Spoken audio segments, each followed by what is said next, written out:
Hello and welcome back. In this episode we're going to be taking this printout that's on the screen right now and we'll be using that to make a few traps for the dungeon.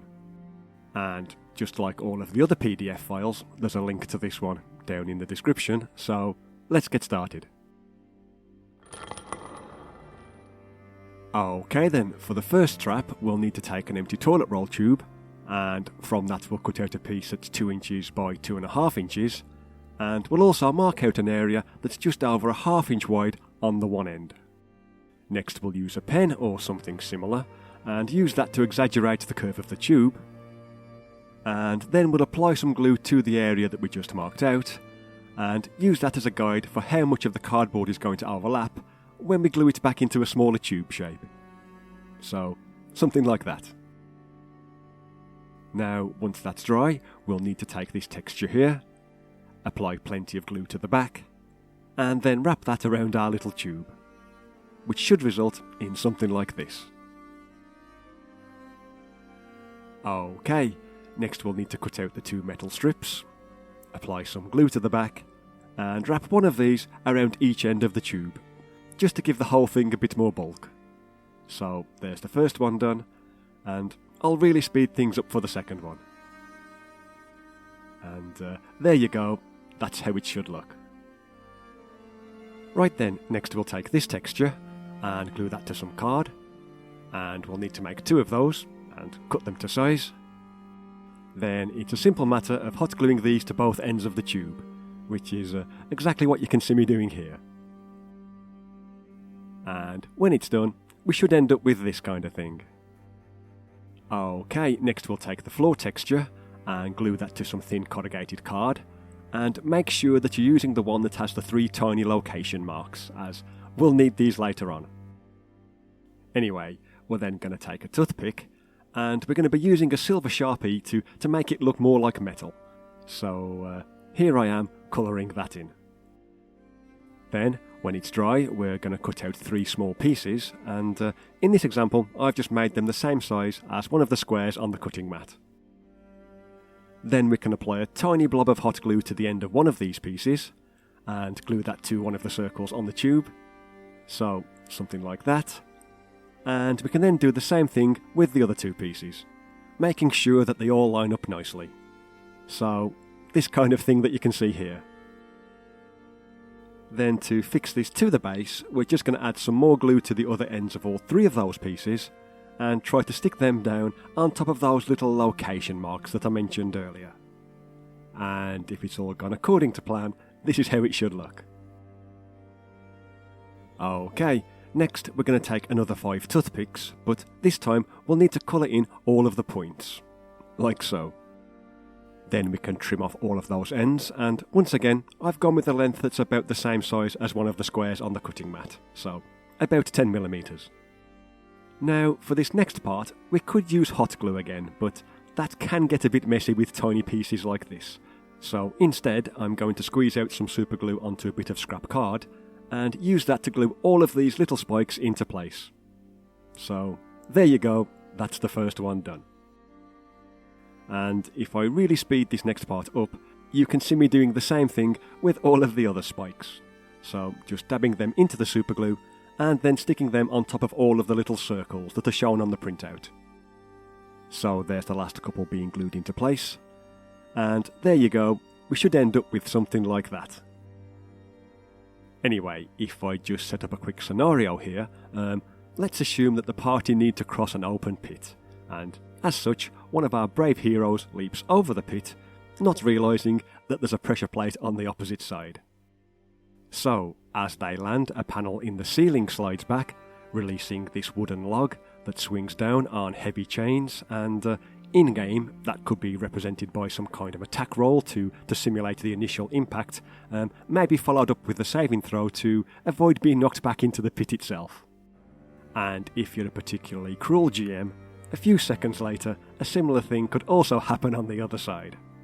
But yeah, that's just one of the ways it could be used.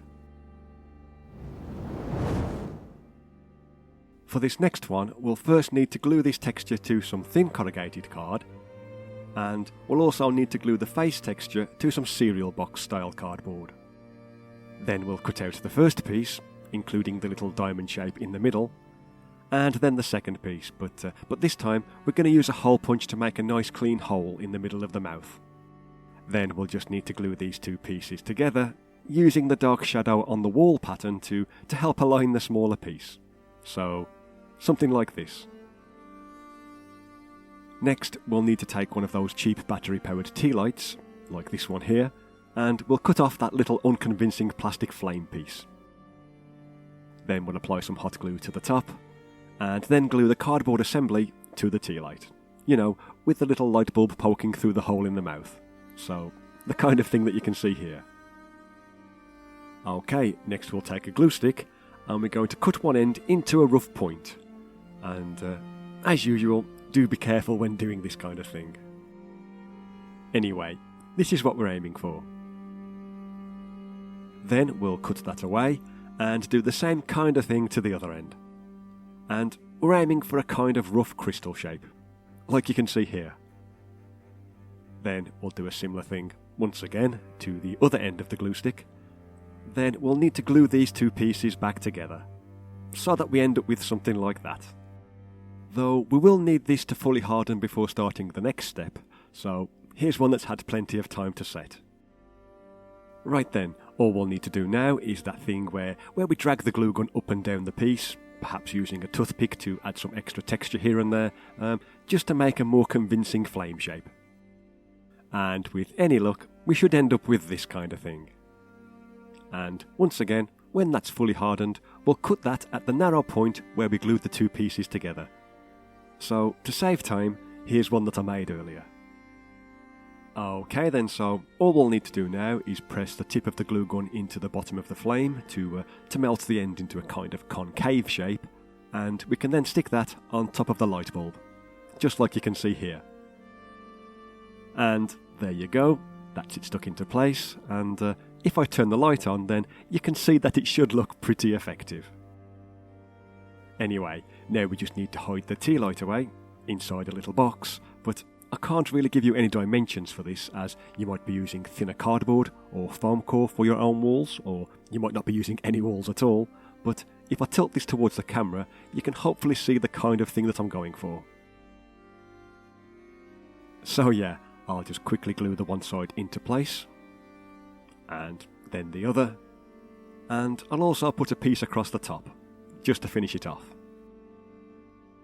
And there you have it. There's a nice little light up fire trap which should fit nicely over the wall. So, something like that. Though I do just want to point out that there's also a simple stand-up version of this one, just so that we can make a version of this trap before it's been triggered. Okay, for this one, we could just make it like any other doorway, so glue one side to a piece of cardboard, cut it to size, glue the other side to the back, and then simply glue it to a base. But I thought we could try something different for a change. So, here I've started things off in a similar way, but I've glued it to some thin corrugated card, and I've also cut out all of the dark background. Then I've printed out another doorway, stuck each side to a separate piece of cardboard, and then cut out everything, leaving just the door frame itself. Then it's just a matter of sandwiching this first piece in between these two door frames. And I know that some people have already done a similar thing with the regular doors, but I think it will work really well with this particular trap. Anyway, this is how it looks with the guillotine inside the door frame, and the only thing left to do now is to glue it to the base. And there you go, there's one rather cruel looking door trap.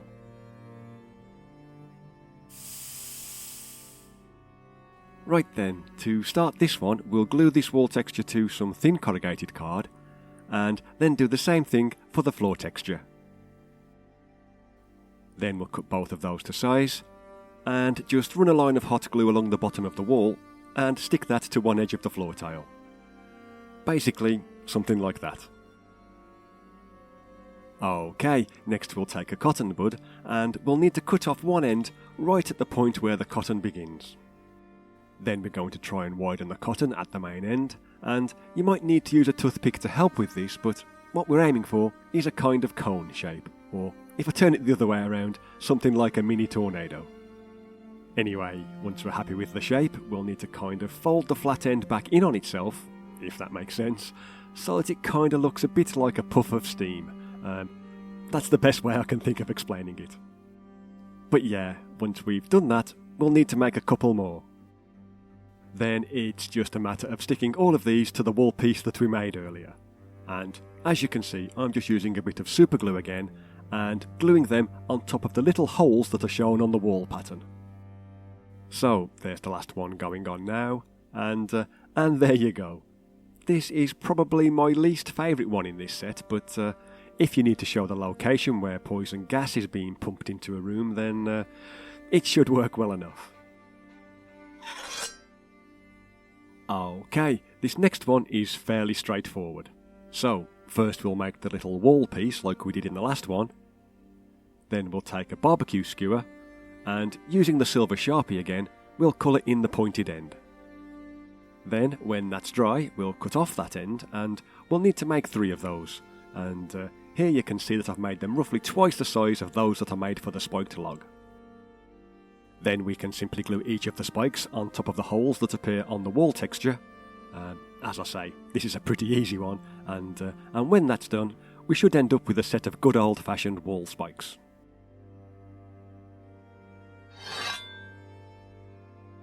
Once again, we'll start this one off with the basic wall and floor assembly. Then we'll take this texture here, and wrap that around a barbecue skewer, and cut that to size. Next we'll take one of the blade textures, fold that in half, and we're going to be gluing that over the edge of a thin piece of card. So I'll go ahead and do that now. And as you can see, the aim is to get half of the texture on either side of the card. Oh, and we'll need 2 of those, one of which we'll cut exactly to size. But with the other one, there's actually a line that you can see here, and we're going to cut that part away first, like so, and then cut the rest to size. So there you go, something like that. The next thing we'll need to do is glue one of these to the metal part of the barbecue skewer, and then glue the other one to the opposite side. So, this kind of thing. Then, all that's left to do is to glue the blade with the flat edge in the middle of the wall slot, which is what you can see me doing here. So, there it is going on now. And that's all there is to it. That should make for an interesting trap where there are perhaps a few of these swinging back and forth inside a long corridor, or something like that. Okay then, for the final trap we're going to stick this floor pattern to some thin corrugated cardboard. And then trim that to size. Next we'll cut out this texture here, and just like we did with the blades of the last one, we're going to fold it in half and glue it to either side of a piece of thin card. Then we'll need to cut that to size with a sharp knife, and all that's left to do then is to glue the saw blade on top of the large gap between the stone slabs. So this kind of thing. And when we've done that, this is how it should look. So yeah, there's 7 basic trap ideas that you might be able to put to use in your own games. Though you might also be able to mix and match some of the textures and come up with other variants as well, and if you do, you can always post pictures of these over on the Discord server or the new Facebook page that I've just set up, as it's always good to see how people are putting some of this stuff to use. Anyway, that's it for another episode, so thanks for watching as always. Do feel free to like and all that other YouTube nonsense if you feel so inclined, and yeah, see you next time.